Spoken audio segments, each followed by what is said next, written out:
Hey guys, what's going on? It's Steph here. I hope you've been well. I know I have. And we're gonna kind of blast through the synopsis this week because I am just so slammed busy with other things.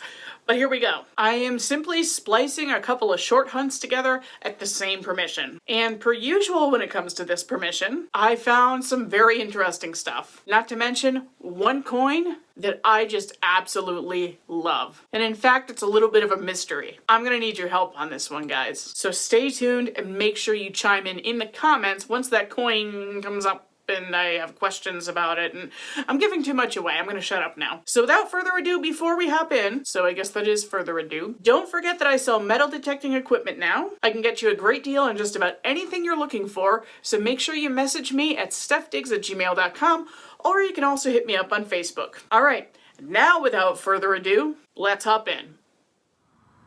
Okay, out in an early 1800s permission today with the Equinox. Just got a 19 to 20 signal way down in there, and I flipped it out as I was flipping out the dirt. Pretty sure we have a flat button. Yep. Shank is intact. There might even be cloth under here because I'm having trouble getting that off. Huh. Anything on the front? Doesn't appear, so my first signal was actually, well, my first good non-ferrous was this. I didn't film it though because it's not that old, so it's not that exciting. It's a more modern snap, maybe around 1900 or so. But this, more than likely, is colonial, so good sign. I've torn through here before, and just year after year, there's always something new to find. Just thought I would check back in real quick. That is indeed cloth underneath the shank. That is always perplexing to me. Like, how does that survive for 250 years in the ground? I have heard that copper has antimicrobial properties, which will keep leather and other types of cloth intact. So, very, very cool.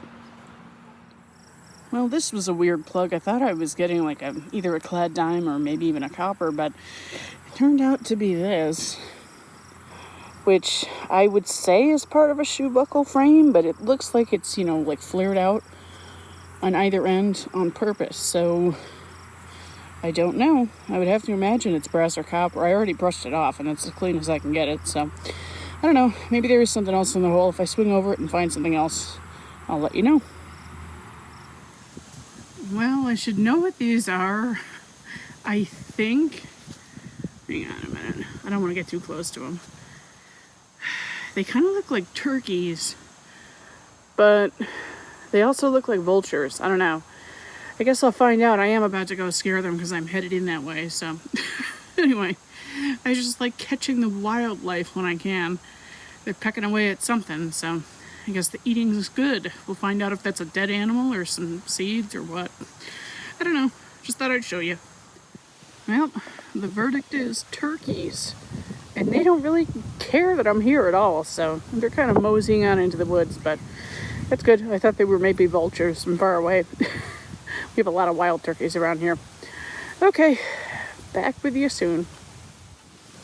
Okay, well, I have kind of a mixed signal. It was bouncing between 8, 10, 12, those sorts of foily numbers.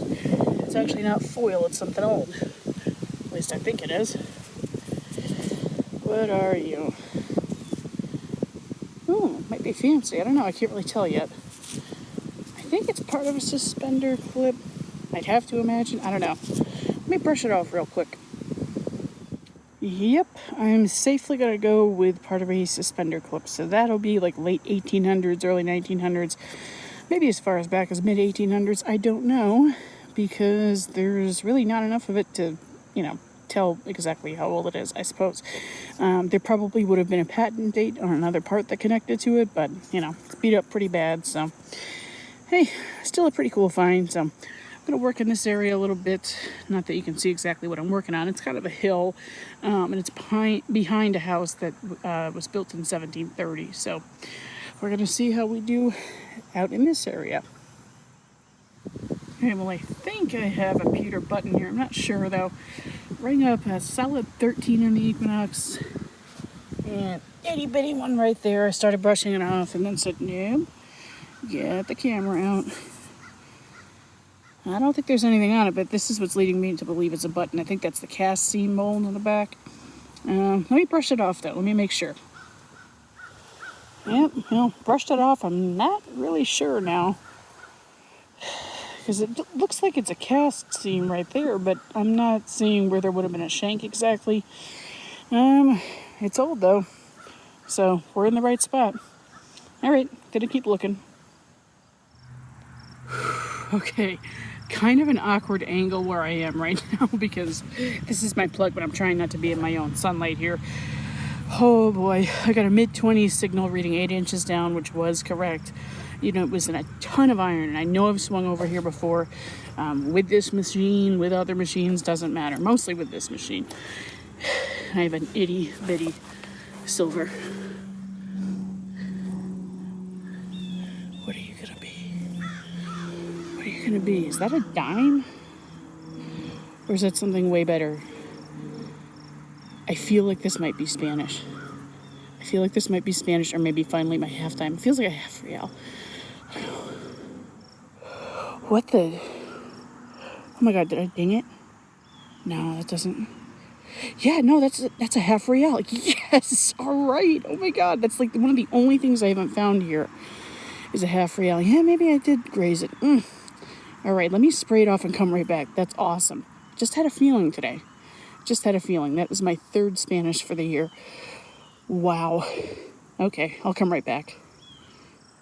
If that isn't the most exquisite half real I've ever dug, I'd be lying to myself. Look at all of these little, like, cuts along the edges. Like somebody played with it for some reason. I don't know what they were doing with it. And the obverse, I don't know how I possibly could have grazed it. I mean, there are definitely a ton of rocks around here, so that could have been it. But tons of detail. This is a Charles IV, and it's my first 1800s real, 1804. This is one of the best condition, like, silver coins, period, that I've ever dug, I think. And once I get this home, I'll sit it in a little bit of lemon juice, like a 50-50 mix of lemon juice and water. And then that little scratch there should kind of just blend right in. That is awesome. Oh, wow. That's beautiful. Okay, I gotta stop staring at it and keep swinging. That's amazing, though. Okay, so you see what I mean? You see all those little notches around the edge of the coin? Well, I posted this to Facebook. I feel like every good story seems to start this way. And naturally, everybody had an idea of why the coin was all notched out like that. One was that maybe it was being prepared to put in a bezel to be worn as a pendant, which was debunked by one of my jeweler friends who's been a jeweler for like 35 years and knows her stuff. So I think that's out. Another possible theory that came up was perhaps somebody was checking the coin to make sure it wasn't counterfeit and that it was in fact silver. Because if you didn't know, and I think my numbers are right here, in the colonial era, roughly 20% of coinage was counterfeit. So I guess it would make sense for somebody to check and make sure they were getting legal tender in return for the goods they were giving to whomever. And a lot of people were calling these notches chop marks. Now, chop marks don't look like that. I'll throw some examples on the screen for you right now. Chop marks are typically stamped on the face or the reverse of the coin, and the stamp, I guess, has something to do with whatever port it went through, because that's when they were checking from port to port if they were getting counterfeit silver or if it was the real deal. I've never seen examples of chop marks that go all the way around the edge of the coin like that. There was another theory that I can't remember right now, so if you brought it up on Facebook or if we've chatted about this and I forgot, leave a comment below because I know I'm missing one pretty good theory. But my final idea is that I think somebody was just frankly having fun with this coin. And what the hell else do you do in the colonial era for fun? Don't answer that in the comments. Drift away in my mind sometimes. So for real though, what do you think was going on with this coin? Why? Oh, I remembered the other theory. Okay, the other theory, before, I know this is all very convoluted today, guys, but like I said, I'm kind of rushing because I'm in a time crunch. The other theory was that maybe somebody was cutting this up to make change, because in the colonial era, it wasn't uncommon to do that. Finding cut Spanish silver is not uncommon. However, this is a half real we're talking about, and there are 9 notches along the edge. That doesn't exactly look like a pizza to me, and in any case, why on earth would you cut up a half real in 8 pieces? That's just like too fractional to make sense. So anyway, okay, after that rant, this is how my brain actually works, by the way. Normally, I try to keep this somewhat scripted, but this is the way my brain really works. There's some insight for you. Anyway, leave me a comment. Let me know what you think about this. And if you have no idea, hey, let me know if you've actually found any altered coins. I'd really like to hear your stories. Okay, back to the show. Well, I think the next target's going to be a button. It's way down there. Like 10 inches down. No kidding. At the very bottom. Plug this out. It's a 13 to 14 signal. I can't remember if I just said that or not. And what the heck do we have? Do we have a button? Oh, it's the front of a button. Okay. It's Tomback. At least. You know what? Is this one of those lead-filled Tomback buttons again? It's like the fourth one I've dug. Interesting. And the other ones I've dug have a pattern on them. This one does not appear to, but that's okay. I will gladly take that. Okay, well, I'm kind of sorry to do this to you. Boring target for most people who dig a lot. Just a complete harmonica read. Not very far on the ground. 19 to 20 signal. Really, really loud. I'm surprised I have walked over it before, but for those of you who don't know, the ground changes every year. Every time you get a frost, especially up here in the Northeast, when you get a deep frost, a lot of the relics will actually move and rise and all that fun stuff. So that's why I revisit sites that I've been to many times before. Okay, so I got a pretty loud and proud 16 to 17 on the Equinox. Not very deep, maybe like 4 to 6 inches. It was in the side over there. I mispinpointed it. I can tell what it is. Looks like we have a very old Escutcheon plate. Unfortunately, it's broken on this side.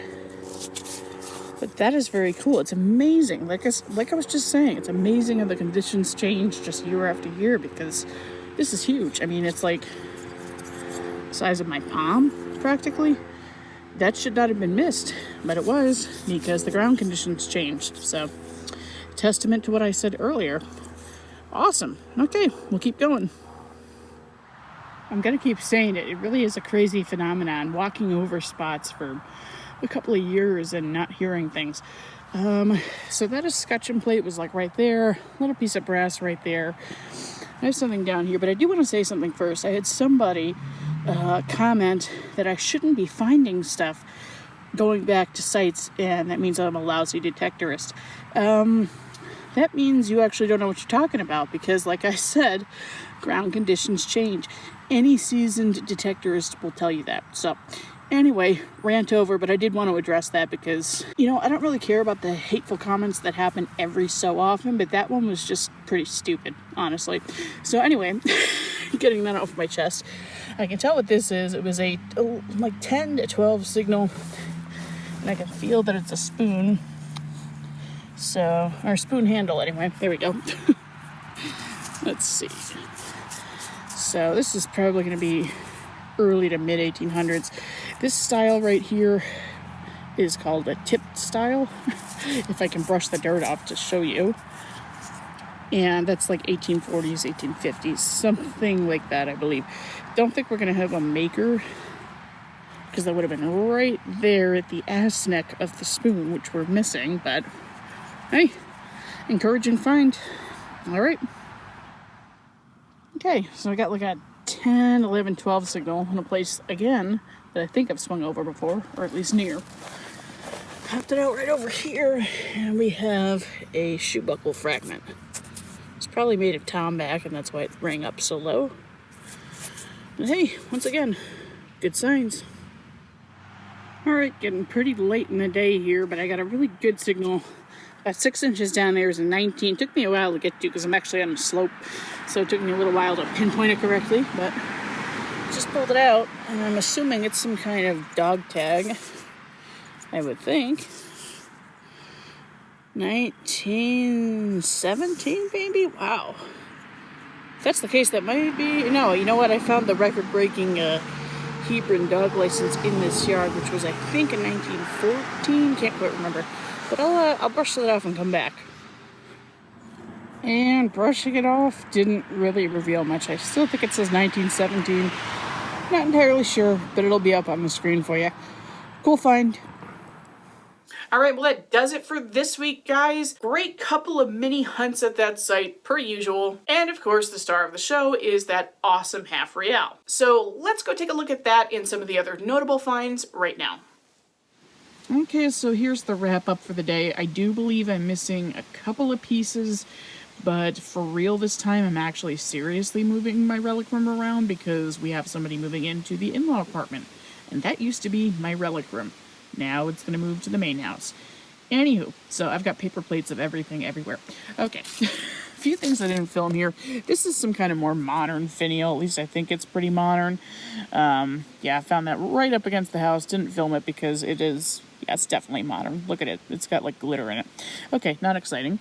This little piece. Not sure what that is. If you have any thoughts, comments about that, let me know. Be interested. It's probably just crap, but you know, never know. This is some kind of part of a buckle. I don't know exactly what kind of buckle. It's shiny there because I couldn't find my guitar pick the other night, so I thought this would make a great replacement or stand-in. So yeah, fun fact, I'm actually a musician as well. Don't have much time for that with digging and all, but anyway. So if you know exactly what this is, if it's not part of a suspender clip or something, let me know. Be interested to hear your thoughts. Got the big harmonica reed.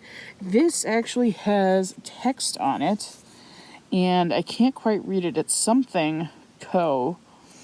And it does look like there's actually a maker's mark, excuse me, can I talk, on the back, but I just really can't make it out even through a loop. It's like all burnt up. Actually, I dug one kind of similar to this when I was up in New York a few weeks ago, not at Dig Stock, at another dig, and it was just also burnt up like this, and it has writing on it as well, which was also pretty much illegible. Interesting. Okay, so this is that really nice dog license that I got at the very end of the video. That's actually probably the second oldest ever found in town because I hold the record for the oldest. Yay! Which I believe is 1914. So that cleaned up really well. These clean up so easily with a brass brush. It's really awesome. So nice little display piece there. I still need to make a display of all my dog licenses because I've got like dozens of them. They find me. I always say that. They find me. So that was pretty cool. We have another Tom back button because what's a good hunt without a Tom back button, at least for me, and that lead-filled back. So very interesting. I found a few of these recently. Truth be told, I've been posting a couple of things here and there out of order, just because of the way it flows better with video. So I found like 3 of these, maybe even 4. This might be number 4, I can't remember. And it's really, really bizarre. So if you have an idea as to why these are lead-filled in the back on occasion, let me know. I would love to hear your thoughts. Now let's see what else. We've got that really cool flat button, early 1800s, and I say early 1800s because it does have a back mark. It's best quality London. And just look at all that wool that's stuck in there. I mean, it's like hard as a rock that's never coming out. I actually am going to make a display, I think, of maybe the half dozen to maybe a dozen buttons I have that still have wool through the shank because I think that's just so cool. Really like finding those. Piece of a shoe buckle frame here. Really nice escutcheon. I'm really bummed out that this is broken because I do like my escutcheon plates. I've got like 20 or so that I've kept, the old colonial style like this. This might be actually early 1800s. I don't really know. But this would have been a big sucker. It would have come out to like where my thumb is right there. It's a shame, but they usually are broken. Rare that you find them complete. And of course, there's the star of the show. Beautiful little half real. So I did end up cleaning this rather aggressively, and some of you are going to have choice words about it. I did end up using a silver polishing cloth on this because this scratch that came from God knows where, I really don't think it was me. It's actually, if you look at it closely, it's almost like a pitted kind of look to it. I really think that was probably up against a rock, but regardless, it made it pretty unsightly. So took the polishing cloth to it. And I didn't go too far. You know, I don't go as far as my friend Doug, who likes to basically make the coin hot by rubbing it so hard against the cloth. I'm just making fun of you, Doug. But in any case, this will tone back up a little bit. And actually, if I really want to tone it up, I could put this in a Tupperware container sealed really tight with a chopped up hard-boiled egg. It is a thing. Look it up. I would encourage you to check it out. Maybe even try it out on some of your silvers that you're not so happy that you cleaned up. This one I am happy I cleaned up. I may leave it this way. But still really perplexing, all those little notches around the edge. I just absolutely love that. Somebody was just having fun over 200 years ago. So, gotta love it. Very good hunt for me. And that about wraps it up. Alright guys, well as always, I really hope you enjoyed this week's episode, and remember, get out there, save what you can, do what you love. We'll see you next week.